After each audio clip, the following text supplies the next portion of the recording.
So eto mga sangkay, pag-usapin po natin itong nakakagulat no na nangyayari ngayon kasi habang nilulusob itong Iran ng Amerika, aba mga sangkay, papaano nangyari na itong mga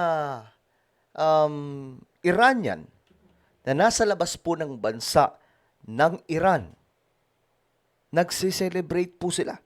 Masaya po sila mga sangkay.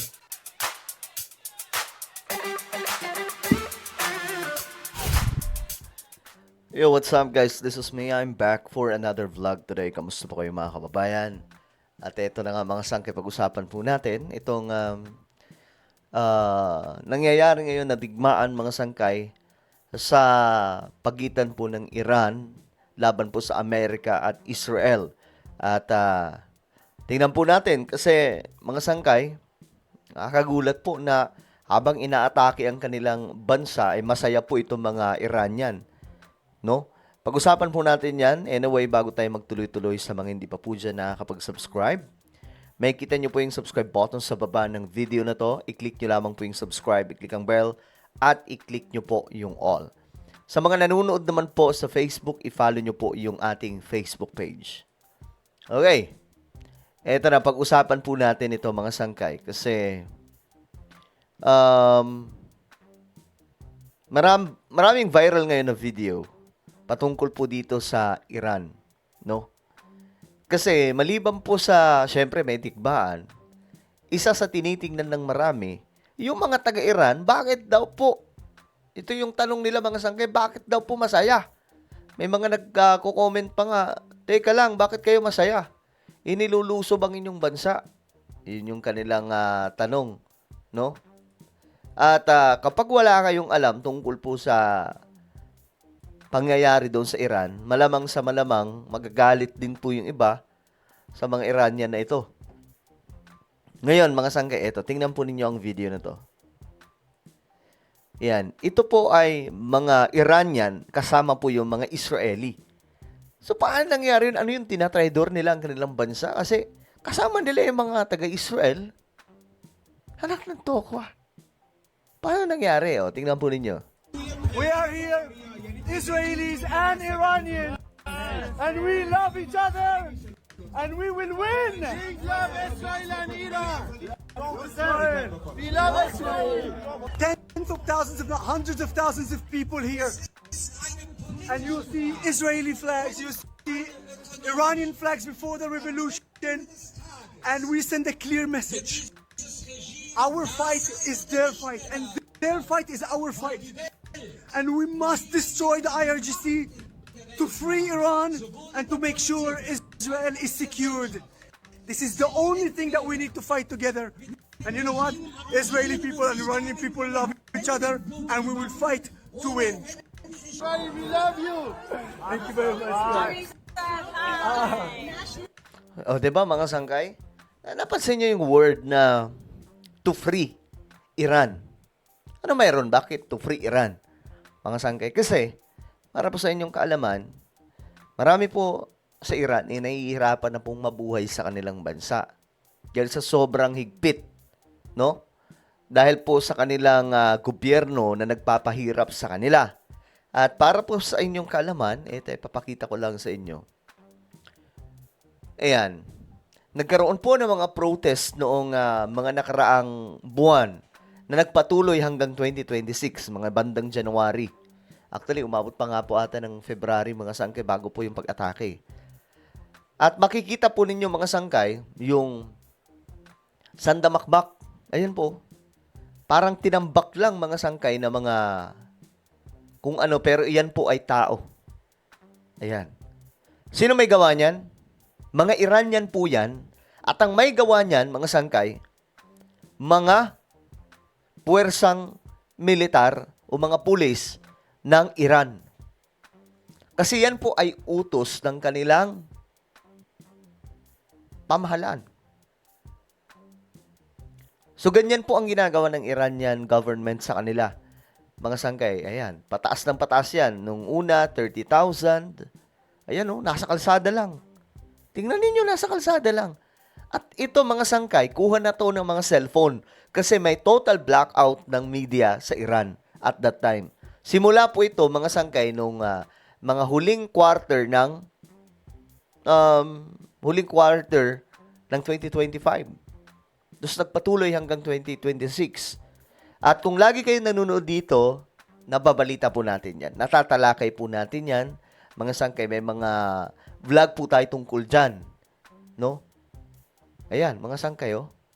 Ayan po yung mga massive rallies nila. Protest. Ito po yung mga tumitira sa kanila. Talagang tinutuluyan sila. Ayan po. Nagsimula yan sa 3,000 na mga pinapatumba. Ayan, tapos umakyat, 7,000. Kasi ang dami po talaga. Ang daming nagrarally. Tapos hanggang sa, ito, nagsimula sa 600, 3,000, 7,000, pataas ng pataas. Ayan po, mga sangkay. Simula lang po talaga sa hundreds. No? Hanggang sa dumami ng dumami. Yan po yung mga pinapatumba nila. Mga Iranian po yan. Mga sangkay. So ngayon, what should Trump do about Iran crackdown? January 13. These people, mga sangkay, Iranian people, are asking, no, for help.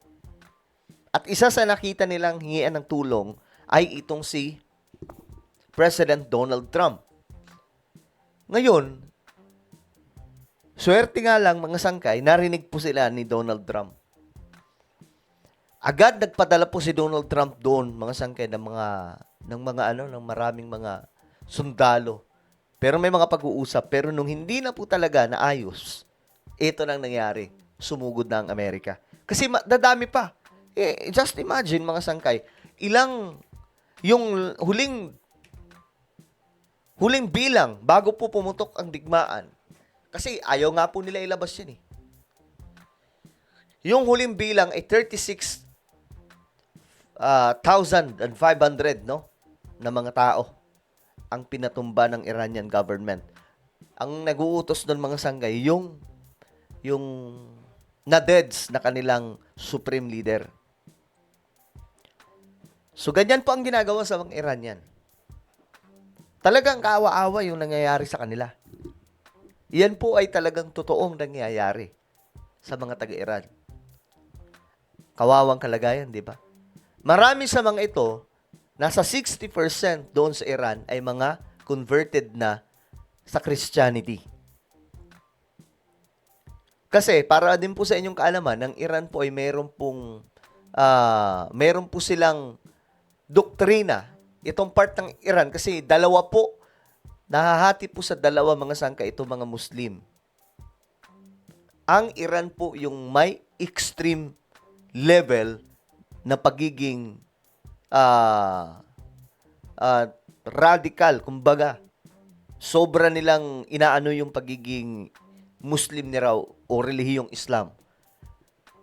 Kaya bawal sa kanila yung magpasok ng ibang relihiyon doon. Kaya nga po maraming mga underground churches dyan sa Iran. Mga underground, nasa ilalim po sila ng lupa, nagpupuri, nagsasamba, mga sangkay, naguhukay po sila, nagtatago sa kabundukan para lamang po ganyan po ang ginagawa nila, mga sangkay. Wala po silang choice. Kasi nga po, napapalibutan sila ng maraming mga pulis. So, nagtatago na lamang po sila sa mga liblib na mga lugar, 'di ba? Para lang makapagsamba. Yung iba nasa ilalim ng lupa. Ngayon, mga sangkay, tingnan po ninyo. Ito ay mga Iranian. Tingnan niyo sila. Sila yung mga nasa ibang mga bansa. Magtaka kayo bakit sila nasa ibang bansa. Kasi itong mga Iranian na ito, tumakas na po ito sa kanilang bansa. Imagine niyo, mga taga-Iran sila pero ayaw na nila sa kanilang bansa. Tumakas na sila. Pumunta sila sa Europe, pumunta sila sa US, pumunta sila sa Asia. Doon na sila nainirahan. Kasi nga sobrang higpit. At dito, nai-experience nila yung malaya silang magpuri sa Panginoon. Tingnan po ninyo. Mga Iranian po yan, mga sangkay, pero nag-worship sila sa Diyos. Mga kanta.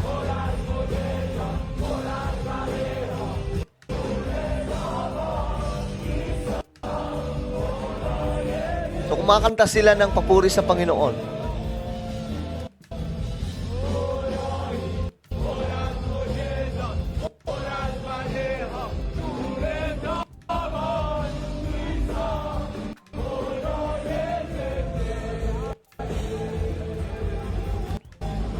So para po sa inyong kaalaman, mayroon pong fastest growing church na nangyayari doon sa Iran.